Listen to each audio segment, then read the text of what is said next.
Di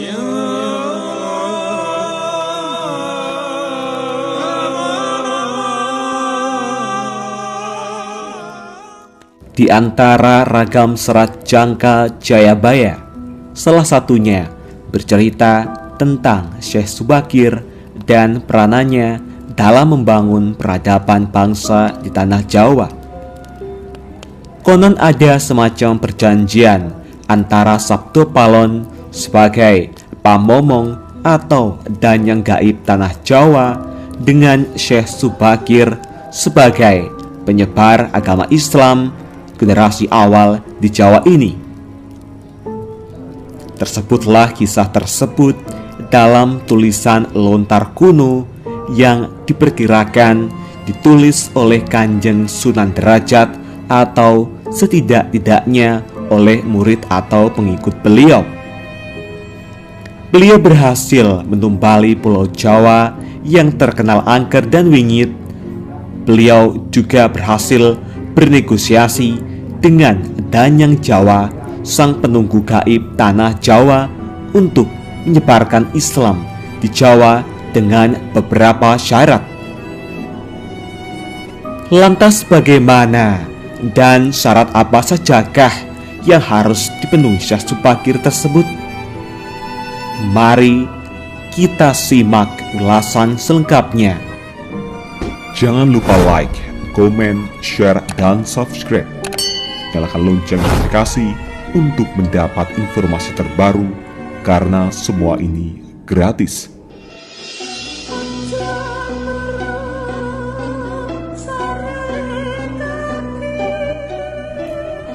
Nama Syekh Subakir sudah tak asing lagi bagi sebagian besar masyarakat Jawa. Beliau merupakan generasi pertama Wali Songo yang dikenal sebagai orang yang berhasil menumbali Pulau Jawa yang terkenal angker dan wingit. Beliau juga berhasil bernegosiasi dengan Danyang Jawa, sang pelindung gaib tanah Jawa, untuk menyebarkan Islam di Jawa dengan beberapa syarat. Di dalam kitab Musarar diceritakan bahwa pada masa dahulu Pulau Jawa terkenal sangat angker dan kondisinya tak karuan. Pengaruh magis di tanah Jawa masih begitu kuat, di mana banyak jin dan setan menghuni setiap sudut tanah Jawa yang saat itu masih berpenduduk hutan belantara. Suatu hari, Sultan Turki saat itu, yaitu Sultan Muhammad I, mendapatkan petunjuk untuk melakukan penyebaran Islam di Pulau Jawa. Maka diutuslah rombongan para alim ulama untuk mendatangi Pulau Jawa guna syiar Islam.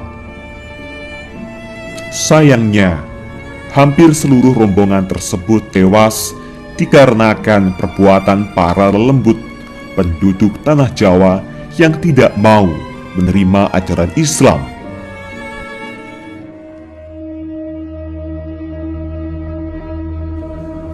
Mendengar kegagalan utusan yang dikirimnya membuat Sultan Muhammad I sedikit gusar. Akhirnya ia pun memerintahkan seorang yang terkenal alim, ahli ruqyah, memiliki kemampuan untuk berinteraksi dengan dunia gaib, serta memiliki keahlian dalam membabat tanah yang angker. Dialah Syekh Subakir, yang memiliki nama asli Syekh Tambuh Ali bin Syekh Bakhir, lelaki yang berasal dari tanah Persia atau yang sekarang lebih dikenal dengan negara Iran. Setelah mendapat perintah Sultan, Syekh Subakir langsung berlayar ke Pulau Jawa.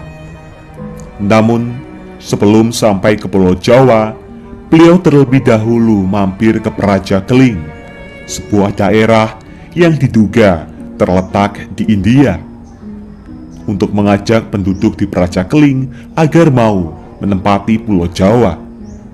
Sekitar 20.000 penduduk Praja Keling turut serta dalam pelayaran Syekh Subakir menuju Pulau Jawa.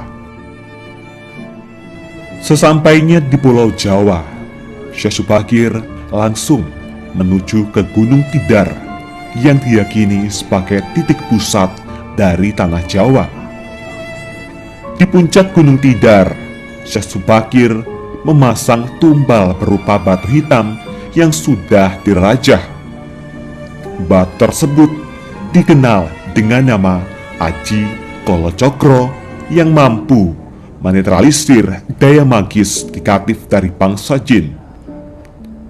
Selama 3 hari 3 malam, batu tersebut mengeluarkan hawa yang sangat panas, sehingga membuat para lelembut terpaksa menyingkir ke Laut Selatan Jawa. Kegegeran di dunia gaib pun mengusik ketenangan Ki Semar Bodronoyo, sang danyang tanah Jawa, yang selama ribuan tahun khusyuk bertapa. Selanjutnya terjadilah adu kekuatan antara Syekh Subakir dengan Ki Semar selama 40 hari 40 malam. Sebab sama-sama kuatnya, akhirnya Ki Semar menawarkan sebuah perundingan kepada Syekh Subakir, yang mana menghasilkan sebuah perjanjian yang terkenal dengan sebutan Perjanjian Sabdo Palon. Syekh Subakir menyampaikan maksud kedatangan beliau ke tanah Jawa guna menyebarkan ajaran Islam, agama yang dibawa oleh Nabi Muhammad sebagai pamungkas agama Samawi. Kemudian Ki Semar pun memperbolehkan Syekh Subakir untuk menyebarkan agama Islam di tanah yang ia lindungi. Berikut dialog Sabdo Palon dengan Syekh Subakir yang terjadi di atas Gunung Tidar, Magelang. Dialog penulis turunkan adalah dialog versi imajiner yang penulis olah dari hikayat tersebut dengan bahasa penulis sendiri.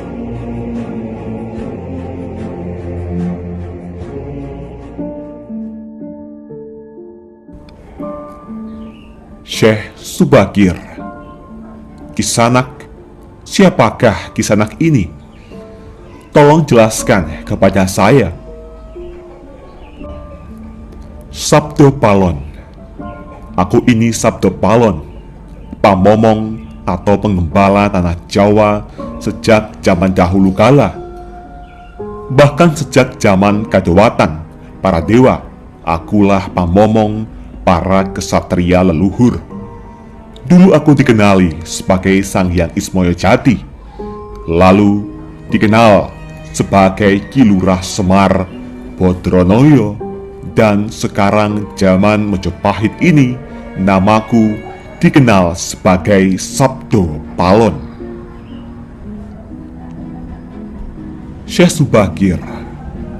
Oh, berarti Kisanak ini adalah danyang atau penguasa tanah Jawa ini? Perkenalkan Kisanak, namaku adalah Syekh Subakir, berasal dari tanah Syam, Persia. Sabdo Palon. Ada hajat apa gerangan Jigantiko rawuh di tanah Jawa ini? Syekh Subakir. Saya diutus oleh Sultan Muhammad yang bertahta di negeri Istanbul untuk datang ke tanah Jawa ini. Saya tiadalah datang sendiri. Kami datang dengan beberapa kawan yang sama-sama diutus oleh Baginda Sultan. Sabdo Palon. Ceritakanlah selengkapnya Kisanak, supaya aku tahu duduk permasalahannya. Syekh Subakir. Baiklah. Pada suatu malam, Baginda Sultan Muhammad bermimpi menerima wisik atau ilham, wisik dari Yang Akarya Jagat, Gusti Allah, Zat yang Maha Suci lagi Maha Luhur. diperintahkan untuk mengutus beberapa orang alim ke tanah Jawa ini. Yang dimaksud orang alim ini adalah sebangsa pendeta, brahmana, dan resi di tanah Hindu. Pada bahasa kami disebut ulama. Sabdo Palon. Jadi, Cingendiko ini termasuk ulama itu tadi? Syekh Subakir. Ya, saya salah satu dari utusan yang dikirim Baginda Sultan. Adapun tujuan kami dikirim kemari adalah untuk menyebarkan wawaras suci atau ajaran suci amadar agama suci, yaitu Islam. Sabdo Palon. Bukankah Kisanak tahu bahwa di tanah Jawa ini sudah ada agama yang berkembang, yaitu Hindu dan Buddha, yang berasal dari tanah Hindu? Buat apa lagi Kisanak menambah dengan agama yang baru lagi? Syekh Subakir. Biarkan Kawula Dasih yang memilih keyakinannya sendiri. Bukankah Kisanak sendiri sebagai danyangnya tanah Jawa lebih paham bahwa sebelum agama Hindu dan Buddha masuk ke Jawa ini, di sini pun sudah ada kapitayan atau kepercayaan? Kapitayan atau ajaran asli tanah Jawa yang berupa ajaran Budi? Sabdo Palon. Ya, rupanya Kisanak sudah menyelidiki Kawula Jawa di sini. Memang di sini sejak zaman sebelum ada agama Hindu dan Buddha sudah ada kapitayan asli. Kapitayan adalah kepercayaan yang hidup dan berkembang pada anak cucu di Nusantara ini. Syekh Subakir. Jika berkenan, tolong ceritakan bagaimana kapitayan yang ada di tanah Jawa ini. Sabdo Palon. Secara ringkas, kepercayaan Jawa begini. Manusia Jawa sejak dari zaman para leluhur dahulu kala meyakini ada Sang Maha Kuasa yang bersifat tan keno kinoyo ngopo. Tidak bisa digambarkan bagaimana keadaannya. Dialah pencipta segala-galanya. Bawono Agung dan Bawono Alit, jagat besar dan jagat kecil, alam semesta dan alam manusia. Wong Jawa diyakini bahwa Dia yang Maha Kuasa ini dekat juga dengan manusia. Dia juga diyakini berperilaku sangat welas asih. Dia juga diyakini meliputi segala sesuatu yang ada. Karena itu, masyarakat Jawa sangat menghormati alam sekelilingnya. Karena bagi mereka semuanya mempunyai sukma. Sukma ini adalah sebagai wakil dari Dia yang Maha Kuasa itu. Jika masyarakat Jawa melakukan pemujaan kepada Sang Pencipta, mereka lapangkan dengan tempat yang suwung. Suwung itu kosong, namun sejatinya bukan kosong, namun berisi Sang Maha Ada. Karena itu, tempat pemujaan orang Jawa disebut Sanggar Pamujan. Di salah satu bagiannya dibuatlah sentong kosong atau tempat atau kamar kosong untuk arah pemujaan.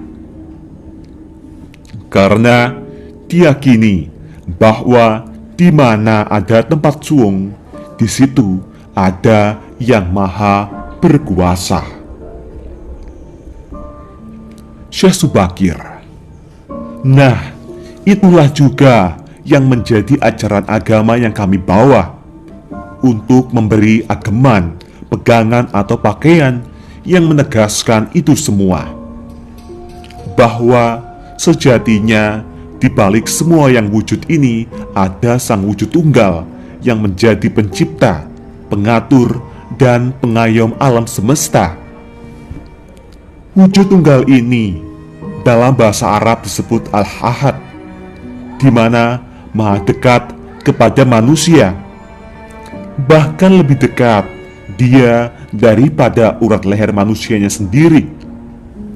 Ajaran agama kami menekankan budi pekerti yang agung, yaitu menebarkan welas asih kepada alam gumebyar, kepada sesama titah atau makhluk.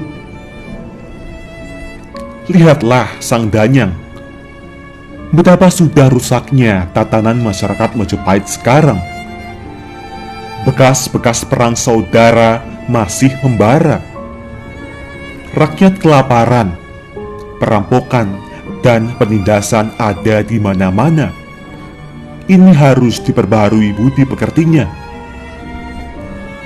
Sabto Palon, aku juga sedih sebenarnya memikirkan rakyatku. Tatanan sudah bubrah, para pejabat negara sudah lupa akan dharmanya. Mereka saling sikut untuk merebutkan jabatan dan kemewahan duniawi. Para pandito juga sudah tak mampu berbuat banyak. Orang kecil salang tunjang bersusah payah mencari pepangan. Zaman benar-benar zaman edan. Syekh Subakir, karena itulah mungkin Sang Mahajawata Agung menyuruh Sultan Muhammad Turki untuk mengutus kami ke sini. Jadi, wahai Sang Danyang Tanah Jawa, izinkanlah kami menebarkan wewarah suci ini di wewengkon atau di wilayah kekuasaanmu ini. Sabto Palon, baiklah jika begitu, tapi dengan syarat-syarat yang harus kalian patuhi. Syekh Subakir, apa syaratnya itu, wahai Sang Danyang Tanah Jawa? Sabto Palon, pertama, jangan ada pemaksaan agama, dharma, atau kepercayaan. Kedua, jika hendak membuat bangunan tempat pemujaan atau ibadah, buatlah yang wangun bangunan, luarnya tampak cakrak atau gaya Hindu Jawa, walau isinya dalamannya Islam. Ketiga, jika mendirikan kerajaan Islam, maka ratu yang pertama harus dari anak campuran. Maksud campuran adalah jika bapaknya Hindu, maka ibunya Islam. Jika bapaknya Islam, maka ibunya harus Hindu. Keempat, jangan jadikan wong Jawa berubah menjadi orang Arab atau Parsi. Biarkan mereka tetap menjadi orang Jawa dengan kebudayaan Jawa, walau agamanya Islam. Karena agama setahu saya adalah dharma, yaitu lelaku hidup atau budi pekerti. Hati-hati jika sampai orang Jawa hilang Jawanya, hilang kepribadiannya, hilang budi pekerti yang adiluhung, maka aku akan datang lagi. Ingat itu, 500 tahun lagi, jika syarat-syarat ini kau abaikan, aku akan muncul membuat goro-goro. Syekh Subakir, baiklah, syarat pertama sampai keempat aku setujui. Namun, khusus syarat keempat, betapapun aku dengan kawan-kawanku akan tetap menghormati dan melestarikan budaya Jawa yang adiluhung ini. Namun, jika suatu saat kelak karena perkembangan zaman dan ada perubahan, maka tentu itu bukan dalam kuasaku lagi.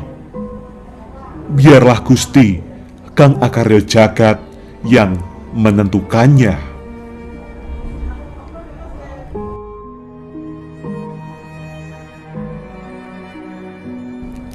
Itulah tadi percakapan antara Sabdo Palon dan Syekh Subakir. Memang susah untuk mengetahui keadaan, asal-usul, atau gambaran kondisi sebuah masyarakat nun jauh ke masa lalu. Semakin jauh masa itu, semakin gelap gambarannya. Namun, upaya-upaya ahli sejarah dan lainnya untuk menguaknya patut dihargai.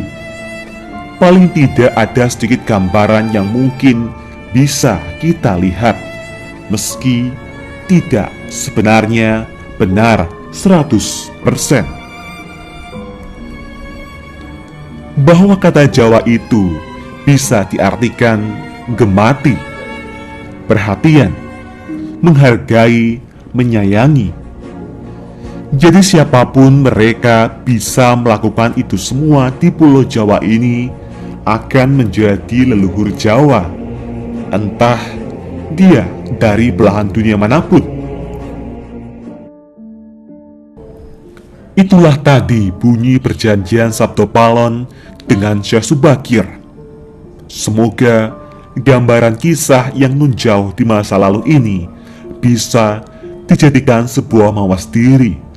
Dan jangan sepenuhnya kisah ini ditelan mentah-mentah dan selalu ambil sisi positifnya.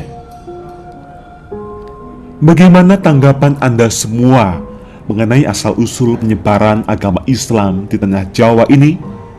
Apakah Anda mempercayainya? Tulis komentar Anda di kolom komentar. Jangan lupa like, komen, dan subscribe. Jangan lupa bagikan informasi ini. Semoga bermanfaat. Terima kasih.